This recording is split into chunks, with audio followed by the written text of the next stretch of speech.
This concept of self-creation gets a lot of credibility and credence in our modern society. But 5 minutes of careful examination of the concept will reveal to any sentient creature that the idea itself is a logical absurdity and a logical impossibility.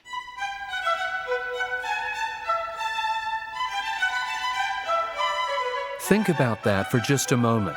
If something created itself, it would have to exist before it existed. But what about God?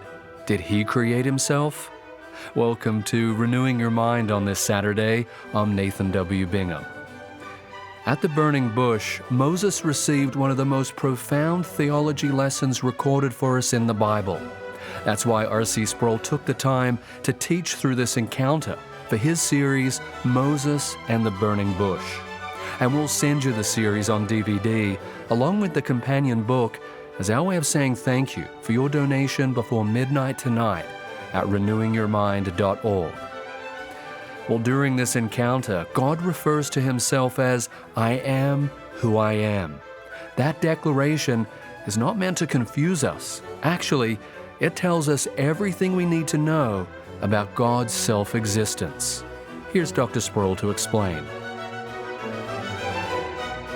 We continue now with our study of the significance of God's name, by which He revealed Himself to Moses and called this name His memorial name for all generations, the name Yahweh, which being translated means, I am who I am.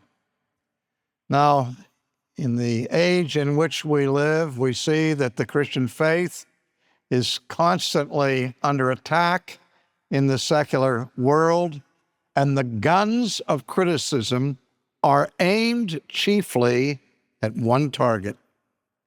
And that target is the idea of creation. Because every secularist understands that if you can repudiate and refute the biblical concept of creation, you have dealt the mortal blow against Christianity and against all religion. And we hear in the criticisms a cynical statement that the idea that the universe is created by God, a personal, transcendent, immutable being, is unscientific, it is illogical, and it is basically a myth.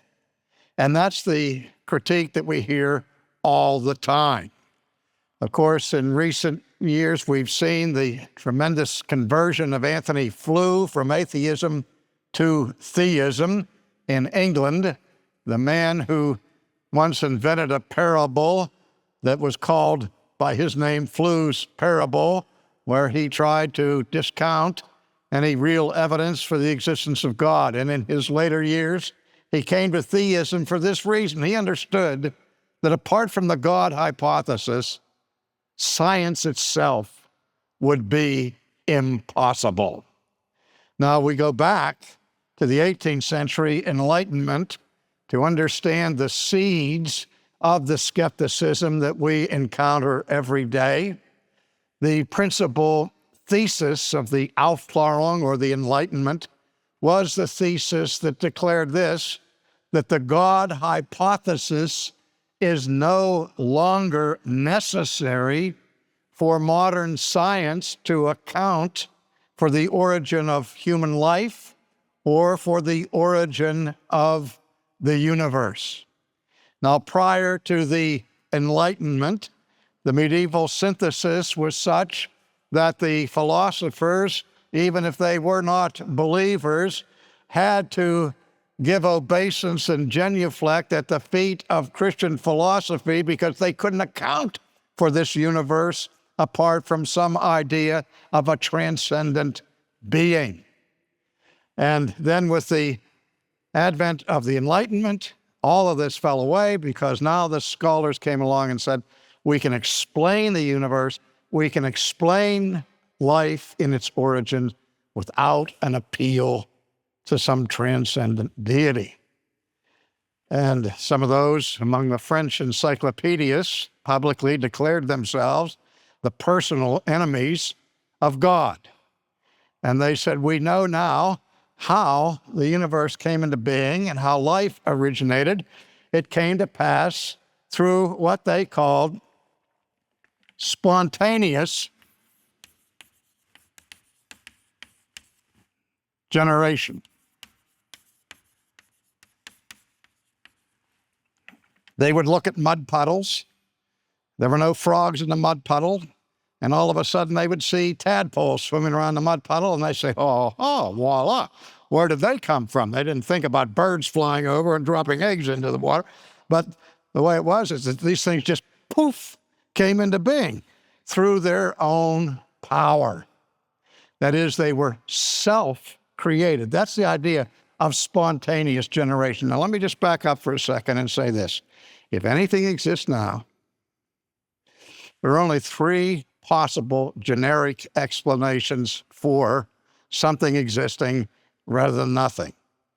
Either that which exists is eternal, or it is self-created, or it is created by something that is eternal.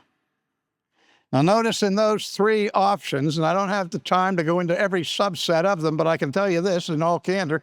I gave this presentation at Yale several years ago with the opportunity of the philosophers there to interact, and they were mute for the most part. They had to agree that it had to be one of these three. And I said, you realize that two out of the three involve something eternal. So if we can eliminate the third one, then we have already proven the thesis that something has already always been.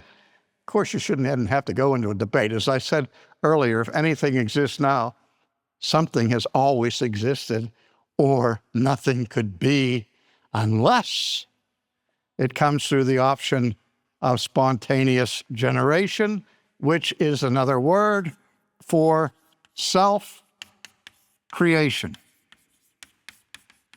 And I want to say to you that this concept of self-creation gets a lot of credibility and credence in our modern society. But 5 minutes of careful examination of the concept will reveal to any sentient creature that the idea itself is a logical absurdity and a logical impossibility. Why is that? Well, for something to create itself, quite simply, it would have to be before it was. Let me say it again. For something to create itself, it would have to be before it was. It would have to be and not be at the same time and in the same relationship, which violates the most fundamental principle of truth and of science, the formal principle of the law of non-contradiction. Nevertheless, we keep finding this over and over and over again by otherwise reputable scholars and scientists who talk this way. When the Hubble telescope was sent out into space to give us more information of the expanding universe, one of the most famous astrophysicists in America was being interviewed on the radio that day, and I was driving my car down the road, and the man almost caused me to wreck because he said 15 to 17 billion years ago, the universe exploded into being. That's heavy stuff. Now, what was it before it exploded into being? 15 to 7. The only option was non-being. There was nothing that, boom, exploded into something, and the most fundamental scientific precept was violated, ex nihilo nihil fit. Out of nothing, nothing comes. And whenever an otherwise distinguished astrophysicist declares that you get something out of nothing at that moment, he stops being a reputable astrophysicist. I've referenced in the past an essay I read by Nobel Prize winning physicists from the West Coast who wrote this essay saying the time has come where we must discard the concept of spontaneous generation as being illogical and unscientific. Well, I have to say to you, dear friends, I think the time for that was the very first time it was uttered in the 18th century. But anyway, this particular Nobel winner said we can no longer speak scientifically about spontaneous generation. Now we have to speak in terms of gradual spontaneous generation. Now, I'm not making this up, I promise you. I read it, I said, gradual spontaneous generation. I said, now there's a good one. Now, we can't get something out of nothing quickly. We have to be patient and wait long enough for nothing to give us something. The extremes to which people will go to do away with the God hypothesis. I think one of the most brilliant philosophers, I've already mentioned him once in this course, of the 20th century was Jean-Paul Sartre, the French existential philosopher, in his massive work on being and nothingness. And in that, he argues that if God exists, then morality is impossible. Because for morality to be significant, people have to not only be free, but they have to be autonomous. And if God exists, we could not be autonomous. Since we can't be autonomous, we can't really be moral. And so the existence of morality makes the God hypothesis impossible. A Dutch philosopher by the name of Leibniz countered that argument from Jean-Paul Sartre and said, it's not the existence of God that makes morality impossible. It's Sartre's morality that makes the denial of the existence of God necessary. Because that's what this issue comes down to. It's really not an intellectual question. In the final analysis, it's a moral one. And fallen human beings will go to every extreme they know to banish God as their judge from the universe. The big flap now about intelligent design is about the same thing. If it's design, it has to be intelligent. But we want to have unintelligible design, unintentional intentionality, and the absurdities mount up forever. Really, the idea of self-creation is an attempt to explain the universe like a rabbit out of the hat, where there's no rabbit in the hat until the magician waves his magic wand, and voila, out comes the bunny out of the hat. Now, I know how that's done, but I'm not going to ruin it for you now. But in any case, what they want is a rabbit out of the hat, without the rabbit, without the hat, and without the magician. They want to just poof the rabbit to create itself. I mean, why don't people laugh about this? This is ridiculous. It really is ridiculous. And instead of being defensive about that, we need to start laughing at people who talk like this, because they're making no sense whatsoever. Now, in contrast to self-creation, which is a logical impossibility, we have the idea of self-existence, or what we call in theology the concept of aseity. When I see that word on the blackboard, when I see it in a textbook, I know that the vast majority of people in the pew have never heard of the word. And it's so obscure and esoteric, they don't care about hearing about the word. But I have to tell you, honestly and personally, I see that word and I get chills up my spine. Because in that one little word is captured all of the glory of the perfection of God's being.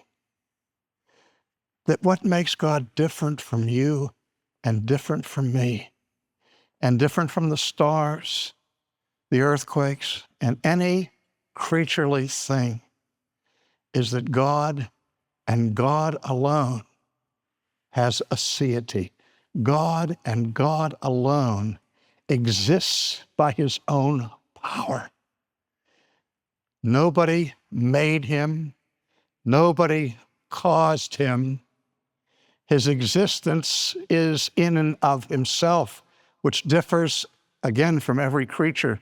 You had mothers and fathers. You are not self-existent. I am not self-existent. Cars are not self-existent. Stars are not self-existent. Only God has the concept of self-existence. But you say, wait a minute. Here's where people stumble all over the place. Even somebody like Bertrand Russell, when he wrote his book, Why He's Not a Christian, he said that when he was 18 years old, he was reading an essay from the philosopher John Stuart Mill. And before that time, Bertrand Russell affirmed the existence of God. He says, but as a young man, he said, I read this essay, and Mill said, well, if the law of causality is true, then the Christian God can't be true, because if everything has a cause, then God would have had to have had a cause, and whoever caused or whatever caused God to be would have been superior to him. And so the whole law of causality destroys the idea of God. Now, this is Bertrand Russell, one of the most brilliant minds of the 20th century, being influenced by another brilliant philosopher, John Stuart Mill, making a first grade elementary ABC primer error. The law of causality does not say that everything has to have a cause. The law of causality says that every effect must have an antecedent cause.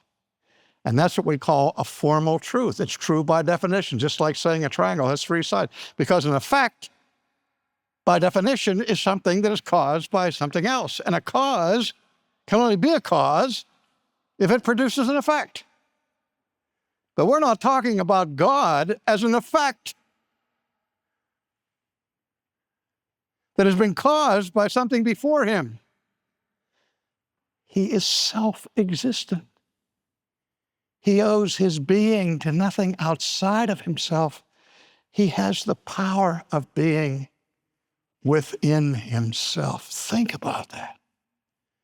And your ardor to worship him will, I believe, be intensified. What's the difference between self-creation and self-existence? Aren't they both a challenge to logic? No. Self-creation is illogical and absurd, as I've already said. Just take the idea of something eternally existing in its own power, having the power of being within itself. What principle of logic does that violate? Is there anything irrational about that? Now, and I understand, I'm not a conceptualist to say that if I have a concept that can pass the test of rationality, therefore it must be true. I'm not saying that. I'm simply saying that the idea of self-existence violates no law of reason. It's a perfectly, eminently rational concept. Now, I want to take it further. Not only is the idea of self-existent being possible, but I think that Thomas Aquinas had it exactly right centuries ago. He said, God's being, unlike any other thing that exists, is what Thomas called necessary being. Now, this is a tough idea. I want to help you wrap your arms around it and your head around it. What Aquinas meant by necessary being is two things. One, a necessary being is a being who cannot not be. It is by the sheer necessity of its eternal being, of its aseity. Self-existent being is that sort of being that is not hypothetical or, again, dependent on some other concept, but is necessary. Its being cannot not be. God can't not be. He is I am, eternally and forever. And not only is God's being necessary, the kind of being that cannot not be, so that it's ontologically necessary, but it's also logically necessary. Going back to what I've been saying all along, that if anything exists now, something, somewhere, somehow must have aseity, must have the power of being within himself that is not derived from something outside himself. This is being. It is supreme being. This is transcendent being. Let me be real quick with this last word, transcendence. When we talk about God's transcendence, we're talking about that way in which God is greater and superior to anything in the finite created world. He's above and beyond it. And even philosophers who wrestle with the stuff I've been saying this night, they will agree that yes, somewhere, somehow, something must have the power of being or nothing could be. Something has to be eternal, and if it is eternal, it's eternal because it can't stop being. And they say, but why? With all of this stuff in the universe that is created and undergoes change and mutation, why can't there be some pulsating core within the universe from which everything else derives? Why do we have to say that we need a transcendent being? Now, here's where I want you to think carefully. When we use the word transcendent with respect to God, we're not talking about geography. We're not talking about where God lives. And when people say they recognize that there has to be some self-existent eternal being, but they don't want it to be transcendent, don't you realize that if it is self-existent, and if it is eternal, and if it is pure being, that is by definition transcendent? It's a higher order of being. Not that it lives in a higher part of the universe. But I don't care whether it's in California or east of the sun, west of the moon. If you have anything that is self-existent, eternal, has the power of being within itself, then by that very definition, it transcends everything else in the universe. And it is that about which God calls himself I am.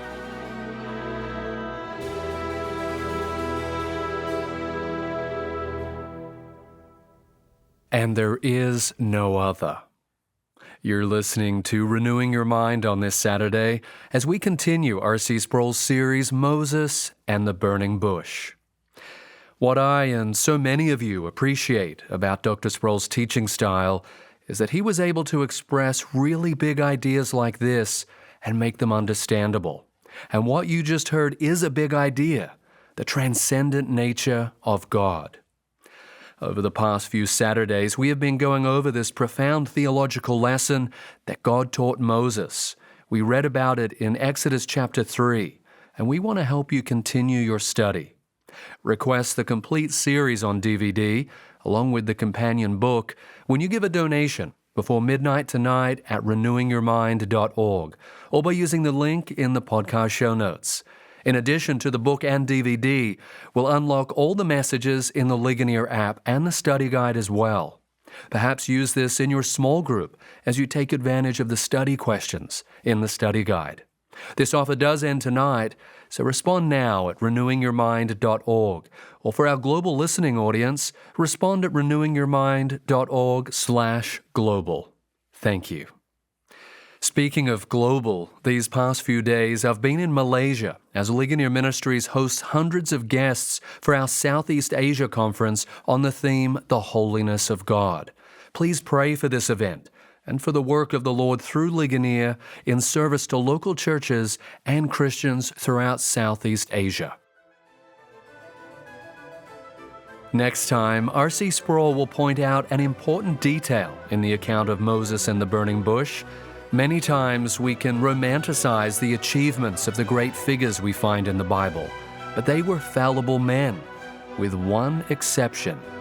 Next Saturday, Dr. Sproul will explain the vast superiority of our Savior, Jesus Christ. So I hope you'll join us then, here on Renewing Your Mind.